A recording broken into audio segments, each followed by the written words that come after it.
Halo, welcome back to my YouTube channel. Tentunya masih bersama Bu Nurul di mata pelajaran biologi. Biasakan untuk menonton videonya sampai habis, jangan ada yang di skip agar materinya tersampaikan dengan baik. Assalamualaikum warahmatullahi wabarakatuh. Bagaimana kabarnya anak-anak ibu yang masih belajar di rumah saja? Semoga semuanya dalam keadaan sehat dan tentunya masih semangat untuk belajar. Ibu ingatkan, tidak bosan-bosannya ibu mengingatkan untuk kalian yang berada di rumah, jangan tinggal sholat fardunya dan juga sholat sunnahnya ya. Di pertemuan kali ini kita akan membahas materi baru, yaitu jaringan hewan. Untuk kompetisi dasar, indikator, dan tujuan pembelajarannya ibu cantumkan pada slide berikut. Selamat belajar. Jenis jaringan yang umumnya dimiliki oleh vertebrata yang mana di dalamnya juga termasuk manusia itu ada 4 macam. Kita singkat 4 macam tersebut menjadi epos. Apa sih Bu epos itu? E-nya, E itu jaringan epitel, P-nya pengikat atau jaringan ikat, kemudian O-nya itu jaringan otot, S-nya jaringan saraf. Baik, yang pertama kita akan bahas jaringan epitel. Jaringan epitel ini merupakan jaringan yang melapisi permukaan dalam dan permukaan luar suatu organ. Nah, kita perlu tahu nih ciri-cirinya. Ciri-ciri dari jaringan epitel itu yang pertama, sel-selnya tersusun rapat. Kalau tersusun rapat, artinya tidak ada ruang antar sel. Kemudian yang kedua, jaringan epitel ini tidak memiliki yang namanya pembuluh darah dan juga pembuluh limfa. Perlu diketahui kalau si jaringan epitel ini tumbuh dan melekat pada permukaan jaringan ikat, yang mana jaringan ikat itu memiliki pembuluh darah, sehingga si jaringan epitel ini memperoleh nutrisi secara difusi dari cairan jaringan ikat tersebut. Nah, selanjutnya si jaringan epitel ini memiliki kemampuan regenerasinya tinggi. Apabila ada sel-sel epitel yang rusak, nantinya akan langsung digantikan oleh sel-sel epitel yang baru. Kalau tadi sudah bahas ciri-cirinya, sekarang kita bahas fungsi dari jaringan epitel. Yang pertama, tadi kan jaringan epitel ini melapisi permukaan dalam. Artinya dia melindungi jaringan yang ada di bawahnya atau berfungsi sebagai proteksi. Kemudian yang kedua, transport zat-zat antar jaringan atau rongga yang dipisahkan. Yang ketiga, fungsinya untuk absorpsi. Apa itu absorpsi? Absorpsi adalah penyerapan, salah satunya yaitu penyerapan sari makanan, misalnya pada epitel usus halus. Kemudian yang ketiga untuk sekresi. Sekresi menghasilkan zat atau enzim dari epitel membran maupun kelenjar. Yang selanjutnya ada ekskresi, membuang sisa-sisa metabolisme. Sisa-sisa metabolisme apa saja? Ada air, karbon dioksida, dan garam-garam tertentu.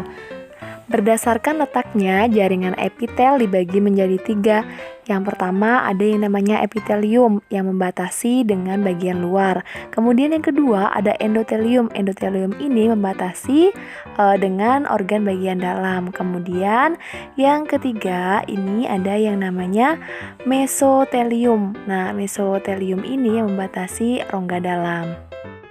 Berdasarkan bentuk sel penyusunnya, jaringan epitel dibedakan menjadi 4. Yang pertama ada epitel pipi atau squamosa, yang kedua ada epitel kubus atau kuboid, yang ketiga ada epitel silindris atau kolumner, dan yang terakhir ada epitel transisional.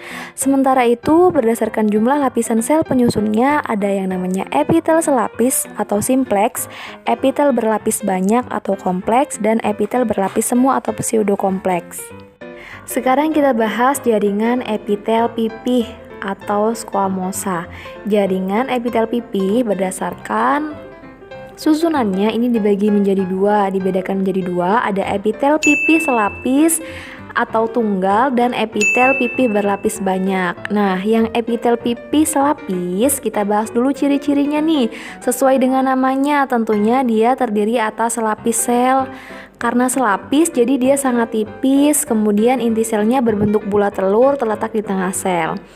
Ciri yang kedua, dia bersifat permeabel dan transport zat dilakukan dengan difusi dan osmosis, misalnya untuk difusi oksigen serta karbon dioksida. Kemudian yang ketiga, jaringan ini dijumpai pada bagian tubuh yang terlindungi dan jarang terkena gesekan. Nah, dari ciri-cirinya tadi, jadi epitel pipis selapis ini dapat ditemukan pada terdapat pada endotelium, mesotelium, lapisan parietal kapsul Bowman, lengkung Henle pada ginjal, alveolus paru-paru, selaput pada telinga tengah, dan selaput pada telinga dalam. Nah, kemudian yang kedua ada yang namanya epitel pipih berlapis banyak. Nah, dari namanya, jadi membran ini tebal, kemudian terdiri lebih dari satu lapis sel, jadi banyak lapisan ya. Nah, struktur yang demikian membuat jaringan tersebut berfungsi untuk melindungi jaringan di bawahnya. Nah, jaringan ini banyak terdapat pada permukaan luar kulit, kemudian permukaan dalam esofagus, rongga mulut, vagina, dan anus. Pada kulit, jadi sel-sel epitel pada lapisan terluar ini tidak memiliki inti atau mati, dan sitoplasmanya itu digantikan oleh yang namanya protein keratin atau zat tanduk, sehingga menjadi kering dan bersisik. Sel-sel epitel mati tersebut dapat mengelupas dan nantinya digantikan oleh sel-sel epitel yang ada di bawahnya. Jika mengalami gesekan yang terus-menerus nih, misalnya karena beraktivitas secara terus-menerus, seperti mencangkul dan menggali permukaan luar kulit, telapak tangan dapat mengalami penebalan lapisan keratin atau yang disebut dengan kapalan. Yang kedua kita bahas ada jaringan epitel kubus atau kuboid. Jaringan epitel kubus ini tersusun dari sel-sel berbentuk kubus.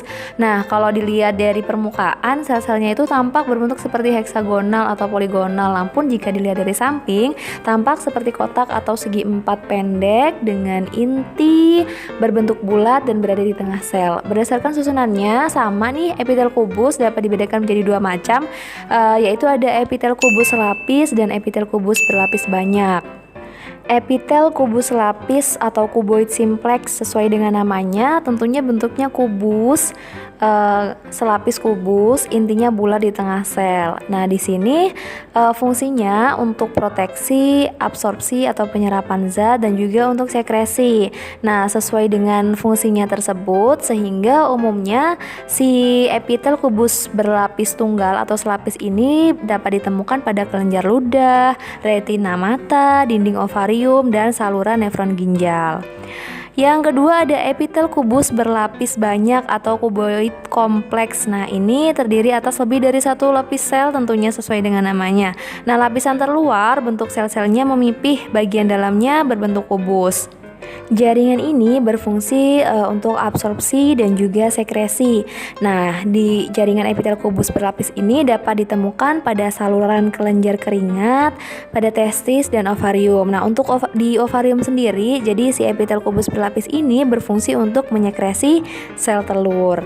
Kalau tadi kita sudah bahas jaringan epitel pipi dan jaringan epitel kubus, sekarang kita bahas jaringan epitel silindrisnya. Nah, si jaringan epitel silindris ini tersusun dari sel-sel berbentuk heksagonal memanjang. Sama dengan yang sebelumnya, berdasarkan susunannya epitel silindris dapat dibedakan menjadi dua macam, yaitu ada epitel silindris selapis dan epitel silindris berlapis banyak. Untuk epitel silindris selapis ini tersusun dari satu lapis sel-sel yang bentuknya silindris. Kemudian di antara sel-sel silindris tadi umumnya ada yang namanya sel goblet, yaitu sel-sel berbentuk seperti piala yang menghasilkan lendir.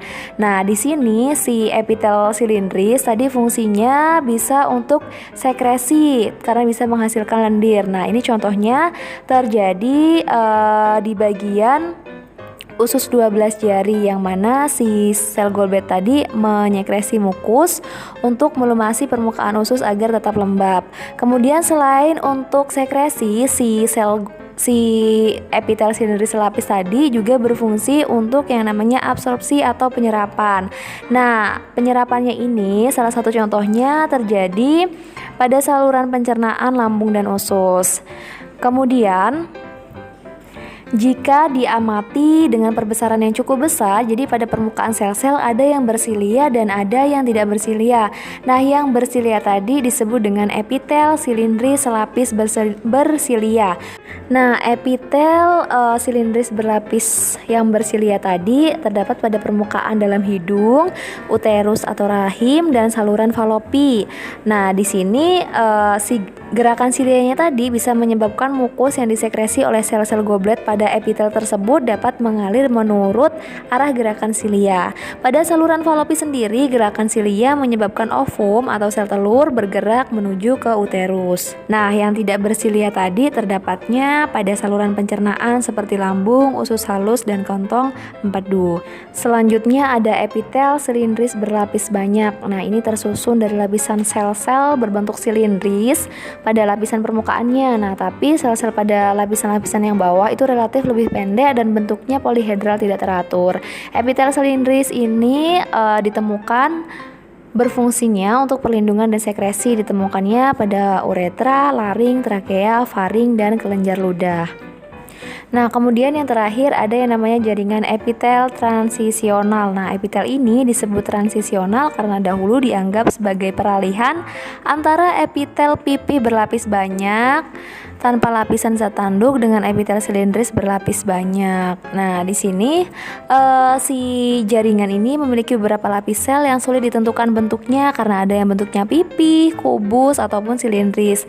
Jaringan ini terdapat pada organ berongga yang volumenya dapat berubah-ubah. Contohnya kantong kemih.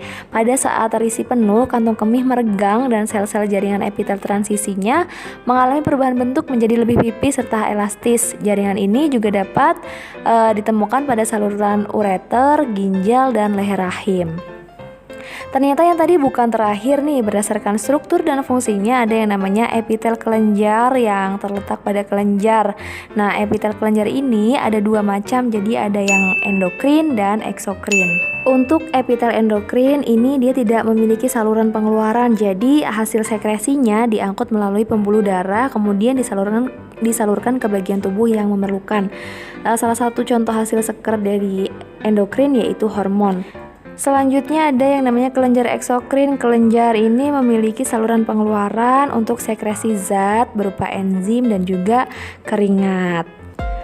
Itu tadi materi yang dapat Ibu jelaskan terkait jaringan epitel. Semoga bisa kalian pahami. Ibu akhiri, wassalamualaikum warahmatullahi wabarakatuh. Tetap semangat!